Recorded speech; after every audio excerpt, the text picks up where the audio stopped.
CAA তে আবেদন করে নাগরিকত্বের সার্টিফিকেট হাতে পেলেন হেলেঞ্চার বাসিন্দা প্রাক্তন বাংলাদেশি ডাককর্মী। 2009 সালে বাংলাদেশ থেকে এসে বাগদার হেলেঞ্চা বইচিডাঙ্গাতে স্থায়ীভাবে বসবাস করতেন প্রমথ রঞ্জন বিশ্বাস। সিএএ আইন লাগু হওয়ার পর তিনি ভারতীয় নাগরিক হওয়ার জন্য সিএএ তে আবেদন করেন। এরপরেই 2025 সালে নাগরিকত্বের জন্য আবেদন করেন। সব রকম ভেরিফিকেশনের পর নাগরিকত্বের সার্টিফিকেট হাতে পেলেন প্রমথ রঞ্জন বিশ্বাস। ভারতের নাগরিকত্ব পেয়ে খুশি প্রমথ। সবাই আমাকে বলেছিল যে সিএর আবেদন করলে পার আপনাকে ডিটেনশন ক্যাম্পে দেবে, আপনার ভাতা টাতা সব কিছু বন্ধ হয়ে যাবে।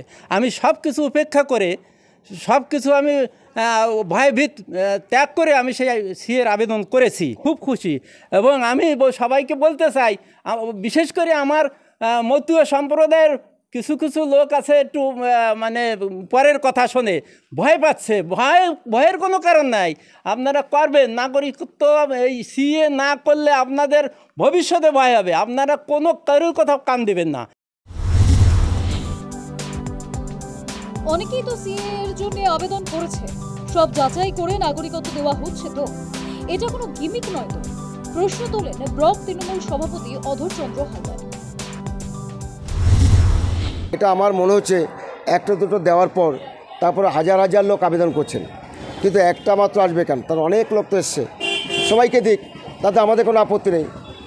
সবাইকে দিক, নাগরিকত্ব সবাইকে দিক, আমাদের কোনো আপত্তি নেই। কিন্তু এক দুজনকে দেখে দেখে দেব। উনি তো 2009 সালে এসছেন। উনি তো ওখানে চাকরি করতেন।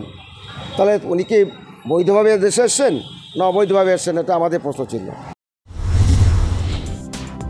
তৃণমূল মানুষকে ভুল বোঝাচ্ছে। সামনে বিধানসভা নির্বাচন, মতুয়া ভোটকে টার্গেট করে সাধারণ মানুষকে বোকা বানাচ্ছে শাসক দল। অভিযোগ স্থানীয় বিজেপি নেতৃত্ব বিধান হাওলাদারে।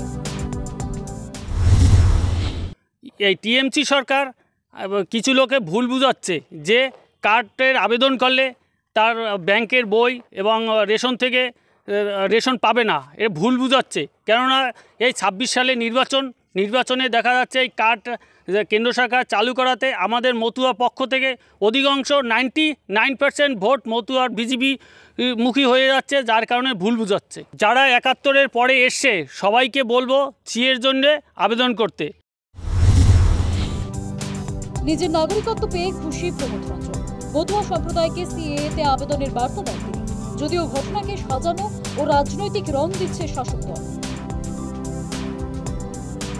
News time.